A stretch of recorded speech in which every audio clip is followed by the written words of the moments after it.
പുതിയൊരു വീഡിയോയിലേക്ക് എല്ലാവർക്കും സ്വാഗതം. കേരളത്തിലെ ഗതാഗത മേഖലയിൽ വിപ്ലവകരമായ മാറ്റങ്ങൾ കൊണ്ടുവരുവാൻ സാധിക്കുന്ന ഒന്നാണ് സ്ത്രീകൾക്കുള്ള സൗജന്യ യാത്ര എന്ന പ്രഖ്യാപനം. എന്നാൽ സാമ്പത്തിക പ്രതിസന്ധി നേരിടുന്ന KSRTCയെ സംബന്ധിച്ചിടത്തോളം ഇത് വലിയ ഒരു വെല്ലുവിളിയാണ്. ഇതുകൊണ്ടുണ്ടാകുന്ന സാമ്പത്തിക ആഘാതം കുറയ്ക്കുവാനും ഈ KSRTCയെ ലാഭകരമായി മുന്നോട്ട് കൊണ്ടുപോകാനും നമുക്ക് ഇനി പറയുന്ന മാർഗങ്ങൾ ആലോചിക്കാവുന്നതാണ്. ഒന്നാമത്തത് സ്മാർട്ട് കാർഡ് അധിഷ്ഠിത സബ്സിഡിയാണ്. ഒരു സ്മാർട്ട് കാർഡ് സിസ്റ്റം എല്ലാ സ്ത്രീകൾക്കും കണ്ണുമടച്ച സൗജന്യ യാത്ര നൽകുന്നതിന് പകരം ഗുണഭോക്താക്കളെ തിരിച്ചറിയുവാൻ സ്മാർട്ട് കാർഡുകൾ ഉപയോഗിക്കാം. ഓരോ യാത്രയും ട്രാക്ക് ചെയ്യപ്പെടുന്നതിലൂടെ കൃത്യമായി എത്ര തുക സർക്കാർ KSRTCക്ക് നൽകണം എന്ന് കണക്കാക്കാം. ഇത് ടിക്കറ്റ് വെട്ടിപ്പ് തടയുവാനും സഹായിക്കും. മറ്റൊന്ന് ടാർഗറ്റഡ് സബ്സിഡിയാണ്. സാമ്പത്തികമായി പിന്നോക്കം നിൽക്കുന്ന സ്ത്രീകൾക്കും വിദ്യാർത്ഥികൾക്കും ജോലിക്ക് പോകുന്നവർക്കും മുൻഗണന നൽകുന്ന രീതിയിൽ ഇത് പരിമിതപ്പെടുത്താം. ഉദാഹരണത്തിന് AC ലക്ഷറി ബസ്സുകളിൽ ഈ ആനുകൂല്യം ഒഴിവാക്കി സാധാരണ ഓർഡിനറി ബസ്സുകളിൽ മാത്രം ഇത് നടപ്പിലാക്കാം. ഇങ്ങനെ ഇത് നടപ്പിലാക്കുമ്പോൾ സാമ്പത്തിക ഭാരം കുറയുന്നു. മൂന്നാമത്തത് ഇതിൻ്റെ ഒരു വാണിജ്യ സാധ്യതകൾ എങ്ങനെ വർദ്ധിപ്പിക്കാമെന്നുള്ളതാണ്. Non fare revenue. യാത്രാക്കൂലിയിൽ നിന്നുള്ള വരുമാനത്തെ മാത്രം ആശ്രയിക്കാതെ മറ്റ് വരുമാന മാർഗങ്ങൾ കണ്ടെത്തണം. എന്തൊക്കെയാണ് ആ മറ്റു വരുമാന മാർഗങ്ങൾ? റിയൽ എസ്റ്റേറ്റാണ് പ്രധാനമായിട്ടുള്ളത്. ഒന്ന്, പ്രധാന നഗരങ്ങളിലെ ബസ് സ്റ്റാൻഡുകൾ ഷോപ്പിംഗ് മാളുകളായോ മൾട്ടി ലെവൽ പാർക്കിംഗ് കേന്ദ്രങ്ങളായോ വികസിപ്പിച്ച് വാടക വരുമാനം നമുക്ക് കണ്ടെത്താം. മറ്റൊന്ന് ലോജിസ്റ്റിക്സ് ആണ്. Courier and logistics. കൊറിയർ സർവീസുകൾ കൂടുതൽ കാര്യക്ഷമമാക്കി ചരക്ക് നീക്കത്തിലൂടെ വലിയ ഒരു തുക സമ്പാദിക്കാം. ഈ ലോജിസ്റ്റിക്സിനെ കുറിച്ച് വളരെ വിശദമായി സംസാരിക്കേണ്ട ഒരു വിഷയമാണ്. അതിനെക്കുറിച്ച് കൂടുതൽ കാര്യങ്ങൾ ഞാൻ വഴിയെ പറയാം. ഇനി പരസ്യ വരുമാനത്തിലൂടെ KSRTCക്ക് ലാഭമുണ്ടാക്കാം. ഇപ്പോൾ തന്നെ അത് ചെയ്യുന്നുണ്ട്. ബസ്സുകളിലും സ്റ്റാൻഡുകളിലും ഡിജിറ്റൽ പരസ്യ ബോർഡുകൾ സ്ഥാപിച്ച് വരുമാനം വർദ്ധിപ്പിക്കാം.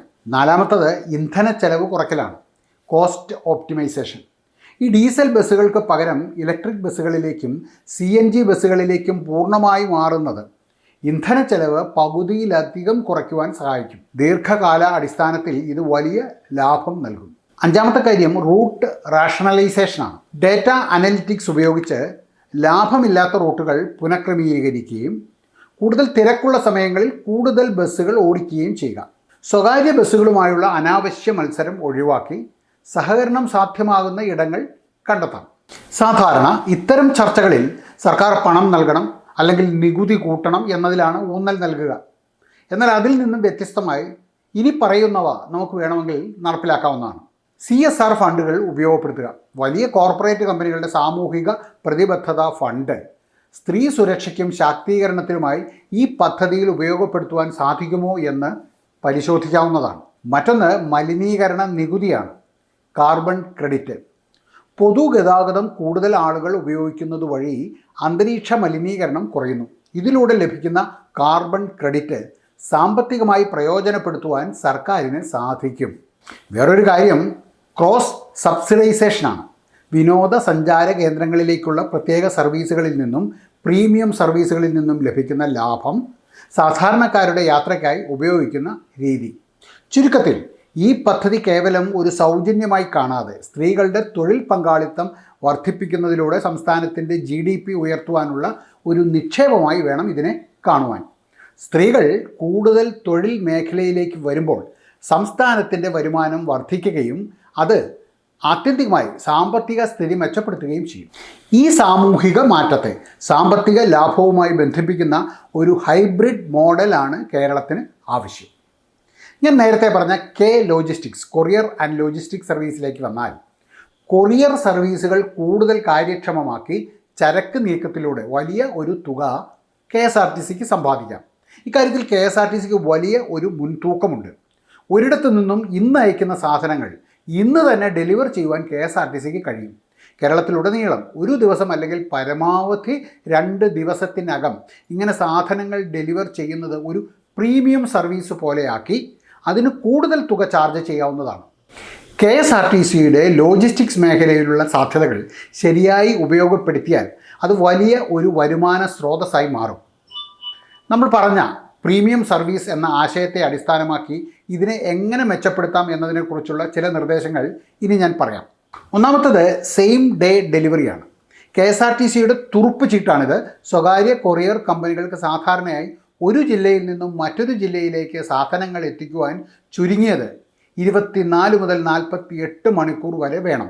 എന്നാൽ KSRTCക്ക് ഓരോ മണിക്കൂറിലും സർവീസുകൾ ഉള്ളതുകൊണ്ട് 6 മുതൽ 12 മണിക്കൂറിനുള്ളിൽ കേരളത്തിൻ്റെ ഒരറ്റത്തു നിന്നും മറ്റേ അറ്റത്തേക്ക് സാധനങ്ങൾ എത്തിക്കുവാൻ സാധിക്കും. ഇതെങ്ങനെ നടപ്പിലാക്കാം? തിരുവനന്തപുരം മുതൽ കാസർഗോഡ് വരെ പ്രധാന ഡിപ്പോകളെ ബന്ധിപ്പിച്ച് എക്സ്പ്രസ് ലോജിസ്റ്റിക്സ് ഹബ്ബുകൾ സ്ഥാപിക്കുക. രണ്ടാമത്തെ കാര്യം ലാസ്റ്റ് മൈൽ കണക്ടിവിറ്റിയാണ്. KSRTC നേരിടുന്ന പ്രധാന വെല്ലുവിളി സാധനങ്ങൾ വീടുകളിൽ എത്തിച്ചു നൽകുക എന്നതാണ്. ഇതിനായി നമുക്ക് ഇനി പറയുന്ന കാര്യങ്ങൾ പരീക്ഷിക്കാവുന്നതാണ്. കുടുംബശ്രീ അല്ലെങ്കിൽ റിക്ഷ പങ്കാളിത്തം. ഡിപ്പോകളിൽ എത്തുന്ന സാധനങ്ങൾ വീടുകളിലോ സ്ഥാപനങ്ങളിലോ എത്തിക്കുവാൻ പ്രാദേശികമായി കുടുംബശ്രീ യൂണിറ്റുകളെയോ ഇലക്ട്രിക് ഓട്ടോറിക്ഷ ഡ്രൈവർമാരെയോ നമുക്ക് ഏൽപ്പിക്കാവുന്നതാണ്. ഇത് പ്രാദേശികമായി കൂടുതൽ തൊഴിൽ അവസരങ്ങൾ സൃഷ്ടിക്കുകയും ചെയ്യും. ഡിജിറ്റൽ ട്രാക്കിംഗ് ഇതിന് വളരെ അത്യാവശ്യമാണ്. ഓരോ പാർസലും എവിടെ എത്തി എന്ന ഉപഭോക്താവിന് മൊബൈലിലൂടെ അറിയുവാൻ സാധിക്കുന്ന റിയൽ ടൈം ട്രാക്കിംഗ് സംവിധാനം നിർബന്ധമായും വേണം. അതുപോലെ തന്നെ നീഷ് മാർക്കറ്റുകളിൽ വളരെ സ്പെഷ്യലൈസ്ഡ് ആയിട്ടുള്ള സർവീസുകൾ വേണം. പ്രീമിയം ചാർജ് ഈടാക്കാവുന്ന ചില പ്രത്യേക മേഖലകൾ തന്നെയുണ്ട്. ഉദാഹരണത്തിന് മെഡിക്കൽ ലോജിസ്റ്റിക്സ്, അടിയന്തരമായി എത്തിക്കേണ്ട മരുന്നുകൾ, ലാബ് സാമ്പിളുകൾ ഇവ എത്തിക്കുവാൻ സുരക്ഷിതമായ ഒരു സംവിധാനമായി നമുക്കിതിനെ ഉപയോഗിക്കാം. അതുപോലെ തന്നെ പെരിഷബിൾ ഗുഡ്സ്, വേഗം നശിച്ചു പോകുന്ന പച്ചക്കറികൾ, പൂക്കൾ, മാംസം ഇതൊക്കെ പ്രത്യേക പെട്ടികളിലാക്കി കോൾഡ് സ്റ്റോറേജ് ബ്ലോക്കുകളാക്കി വേഗത്തിൽ എത്തിച്ചു നൽകുക. ആമസോൺ, ഫ്ലിപ്കാർട്ട് തുടങ്ങിയ കമ്പനികളുടെ കൊമേഴ്സ് ഹബ്ബുകൾ തുടങ്ങുക കേരളത്തിലെ പ്രധാന വിതരണ പങ്കാളിയായി KSRTCക്ക് മാറുവാൻ സാധിക്കുന്ന ഒരു കാര്യമാണ്. ഇതുപോലെ തന്നെയാണ് പ്രീമിയം ചാർജിങ്ങും പാക്കേജിങ്ങും. വേഗതയ്ക്കനുസരിച്ച് ചാർജ് വർദ്ധിപ്പിക്കാം. ഉദാഹരണത്തിന് 6 മണിക്കൂറിനുള്ളിൽ ഡെലിവറിക്ക് സൂപ്പർ ഫാസ്റ്റ് റേറ്റ്, 24 മണിക്കൂറിന് സ്റ്റാൻഡേർഡ് റേറ്റ്. ഇനി KSRTC ബ്രാൻഡിലുള്ള പ്രത്യേക പാക്കേജിംഗ് കവറുകളും ബോക്സുകളും ഡിപ്പോകളിൽ ലഭ്യമാക്കുന്നത് ഇതിൻ്റെ വിശ്വാസ്യത വർദ്ധിപ്പിക്കും. കൂട്ടത്തിൽ സ്റ്റേഷൻ നവീകരണം അത് വളരെ അത്യാവശ്യമാണ്. നിലവിലുള്ള ബസ് സ്റ്റാൻഡുകളിൽ യാത്രക്കാർക്ക് തടസ്സമില്ലാത്ത രീതിയിൽ കൊറിയർ കൈകാര്യം ചെയ്യാൻ പ്രത്യേക കൗണ്ടറുകളും ഗോഡൗൺ സൗകര്യങ്ങളും ഒരുക്കണം. 24 മണിക്കൂറും പ്രവർത്തിക്കുന്ന പാർസൽ ബുക്കിംഗ് ഡെലിവറി കൗണ്ടറുകൾ വലിയ മാറ്റങ്ങളുണ്ടാക്കും. എന്താണ് ഇതുകൊണ്ടുള്ള പ്രയോജനം? സ്ത്രീകൾക്ക് സൗജന്യ യാത്ര നൽകുന്നത് വഴി ഉണ്ടാകുന്ന ഏകദേശം 500 മുതൽ 800 കോടി രൂപയുടെ വാർഷിക നഷ്ടം നികത്തുവാൻ ഇത്തരം ഒരു കാര്യക്ഷമമായ ലോജിസ്റ്റിക്സ് സംവിധാനത്തിലൂടെ സാധിക്കും. ഒരു സർക്കാർ സംവിധാനം എന്ന നിലയിൽ ജനങ്ങൾക്ക് സ്വകാര്യ കൊറിയറുകളേക്കാൾ വിശ്വാസവും KSRTCയോട് ഉണ്ടാകും എന്ന കാര്യം തീർച്ചയാണ്. ഇത് ഒരു വിൻ വിൻ സിറ്റുവേഷനാണ്. സ്ത്രീകൾക്ക് യാത്രാ ആനുകൂല്യം ലഭിക്കുന്നു, KSRTC ലാഭകരമാകുന്നു, ഒപ്പം കേരളത്തിലെ ചരക്കു നീക്കം വേഗത്തിൽ ആകുകയും ചെയ്യുന്നു. ഇതിനായി വേണ്ടത് ആധുനിക സാങ്കേതിക വിദ്യയുടെ സഹായത്തോടെയുള്ള ഒരു പ്രൊഫഷണൽ മാനേജ്മെൻറ്റ് മാത്രമാണ്. ഇനി ടൂറിസം മേഖലയിൽ യാത്ര സൗജന്യമാക്കുകയോ കുറയ്ക്കുകയോ ചെയ്താൽ മറ്റു മേഖലകളിലൂടെ വരുമാനം കണ്ടെത്തുക എന്ന തന്ത്രം ലോകത്തിൻ്റെ പല ഭാഗങ്ങളിലും വിജയകരമായിട്ട് നടപ്പിലാക്കുന്നുണ്ട്. KSRTC ശബരിമല പോലുള്ള സീസണുകളിൽ ചാർജ് വർദ്ധിപ്പിക്കുന്നത് ഹ്രസ്വകാല ലാഭത്തിന് സഹായിക്കുമെങ്കിലും ദീർഘകാലാടിസ്ഥാനത്തിൽ ടൂറിസം വളർച്ചയെ അത് ബാധിച്ചേക്കാം. ലോകത്തെ ചില മാതൃകകളും കേരളത്തിന് ചെയ്യാവുന്ന ചില കാര്യങ്ങളും ഇനി ഞാൻ പറയാം. ലക്സംബർഗ് നിങ്ങൾക്കറിയാം. ലോകത്ത് ആദ്യമായി പൊതുഗതാഗതം പൂർണ്ണമായും സൗജന്യമാക്കിയ രാജ്യമാണ് ലക്സംബർഗ്. ഇത് ടൂറിസ്റ്റുകളെയും താമസക്കാരെയും ഒരേപോലെ ആകർഷിക്കുന്നു. ഗതാഗത കുരുക്ക് കുറയ്ക്കുവാനും പരിസ്ഥിതി സംരക്ഷിക്കുവാനുമാണ് അവർ ഇത് ചെയ്തത്.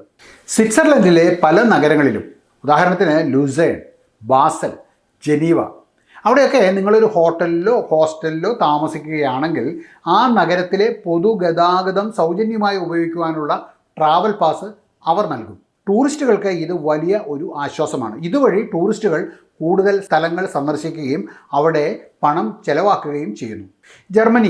ജർമ്മനിയിൽ കുറഞ്ഞ നിരക്കിലുള്ള മൾട്ടി സിറ്റി പാസുകൾ, 49 യൂറോ ടിക്കറ്റ് പോലെയുള്ളവ, അതുവഴി രാജ്യം മുഴുവൻ സഞ്ചരിക്കുവാൻ അവർ പ്രോത്സാഹിപ്പിക്കുന്നു. ഇത് ആഭ്യന്തര ടൂറിസം വളരെയധികം വർദ്ധിപ്പിച്ചു ജർമ്മനിയിൽ. എസ്തോണിയയുടെ തലസ്ഥാന നഗരമായ ടാലിനിൽ താമസക്കാർക്ക് പൊതുഗതാഗതം സൗജന്യമാണ്. ഇത് ടൂറിസ്റ്റുകൾക്ക് നൽകുന്നില്ല എങ്കിലും നഗരത്തിൻ്റെ സമ്പദ് വ്യവസ്ഥയെ ഇത് ഉത്തേജിപ്പിക്കുന്നു. ഇവിടെ KSRTCക്ക് ചെയ്യാവുന്ന മാറ്റങ്ങൾ എന്തൊക്കെയാണ്? ശബരിമല മോഡലിന് പകരം ശബരിമല സീസണിൽ ചാർജ് കൂട്ടുന്നത് ലാഭകരമാണ് എന്ന് തോന്നാമെങ്കിലും ഒരു സർവീസ് ഓറിയൻറ്റഡ് സ്ഥാപനം എന്ന നിലയിൽ KSRTCക്ക് ഇനി പറയുന്ന രീതികൾ നമുക്ക് പരീക്ഷിക്കാവുന്നതാണ്. കമ്പൈൻഡ് ടിക്കറ്റ് ടൂറിസം പാക്കേജുകൾ. വെറുതെ ടിക്കറ്റ് ചാർജ് കൂട്ടുന്നതിന് പകരം KSRTC യാത്രയും ഒപ്പം ഭക്ഷണവും, അതിപ്പോൾ KTDC വഴിയോ മറ്റോ പ്രധാന ടൂറിസ്റ്റ് കേന്ദ്രങ്ങളിലെ പ്രവേശന കവാട ഫീസും ചേർത്തുള്ള ഒരു ഓൾ ഇൻ വൺ പാക്കേജ് നൽകാം. അതുപോലെ തന്നെ ഓഫ് സീസൺ ഡിസ്കൗണ്ടുകളാകാം. തിരക്ക് കുറഞ്ഞ സമയങ്ങളിൽ ടൂറിസ്റ്റ് കേന്ദ്രങ്ങളിലേക്ക് പകുതി നിരക്കിൽ യാത്ര അനുവദിക്കാം. ഇതുവഴി ആളുകൾ സീസൺ അല്ലാത്ത സമയത്ത് യാത്ര ചെയ്യുവാൻ പ്രേരിപ്പിക്കപ്പെടും. ഇനി ടൂറിസ്റ്റ് സർക്യൂട്ട് ബസ്സുകൾ ആരംഭിക്കാവുന്നതാണ്. കൊച്ചി, തിരുവനന്തപുരം, മൂന്നാർ, വയനാട് തുടങ്ങിയ സ്ഥലങ്ങളിൽ ഒരു നിശ്ചിത തുക നൽകിയാൽ ദിവസം മുഴുവൻ എത്ര തവണ വേണമെങ്കിലും കയറാവുന്ന ഹോപ്പ് ഓൺ ഹോപ്പ് ഓഫ് ഈ തരം ബസ്സുകൾ വ്യാപിപ്പിക്കുക. സ്വിറ്റ്സർലൻഡ് മാതൃകയിൽ കേരളത്തിലെ ടൂറിസ്റ്റ് ഹോമുകളിൽ താമസിക്കുന്നവർക്ക് KSRTC ബസ്സുകളിൽ കുറഞ്ഞ നിരക്കിലോ സൗജന്യമായോ യാത്ര ചെയ്യാവുന്ന ഡിജിറ്റൽ പാസ് നടപ്പിലാക്കാം. ഈ തുക ഹോട്ടലുകൾ സർക്കാരിന് നൽകുന്ന ടാക്സിലൂടെയോ മറ്റോ അഡ്ജസ്റ്റ് ചെയ്യാവുന്നതാണ്. ഇതിൻ്റെ ഒരു സാമ്പത്തിക വശം എന്ന് പരിശോധിക്കാം. നമ്മൾ പറഞ്ഞതുപോലെ ഒരാൾക്ക് സൗജന്യ യാത്രയാവുകയോ അല്ലെങ്കിൽ കുറഞ്ഞ നിരക്കോ നൽകുമ്പോൾ അയാൾ ആ ലാഭിക്കുന്ന പണം അവിടുത്തെ ഹോട്ടലുകളിലോ കടകളിലോ ചിലവാക്കും. ആളുകൾ കൂടുതൽ ചിലവാക്കുമ്പോൾ സർക്കാരിന് ഈ GST വഴി വരുമാനം കൂടുതൽ ലഭിക്കുന്നു. മാത്രമല്ല പ്രാദേശിക വികസനം കൂടുന്നു. ടൂറിസ്റ്റ് കേന്ദ്രങ്ങളിലെ ചെറുകിട വ്യാപാരികൾക്ക് കൂടുതൽ ബിസിനസ് ഇതുമൂലം ലഭിക്കുന്നു. ചുരുക്കത്തിൽ KSRTC ചാർജ് വർദ്ധിപ്പിച്ച് ജനങ്ങളെ ബുദ്ധിമുട്ടിക്കുന്നതിന് പകരം ഒരു ഇൻ്റഗ്രേറ്റഡ് ടൂറിസം പ്ലാൻ അത് കൊണ്ടുവരികയാണ് വേണ്ടത്. ഇതിലൂടെ ഗതാഗതം ഒരു വരുമാന മാർഗം എന്നതിൽ ഉപരി സംസ്ഥാനത്തിൻ്റെ മൊത്തത്തിലുള്ള സാമ്പത്തിക വളർച്ചയുടെ ഒരു എൻജിൻ ആയി മാറ്റുവാൻ സാധിക്കും. സ്ത്രീകൾക്ക് നൽകുന്ന സൗജന്യ യാത്ര പോലും സ്ത്രീ സൗഹൃദ ടൂറിസം, വിമൻ ഫ്രണ്ട്ലി ടൂറിസം എന്ന നിലയിൽ ബ്രാൻഡ് ചെയ്ത് വിദേശികളെപ്പോലും ആകർഷിക്കുവാൻ കേരളത്തിന് സാധിക്കും.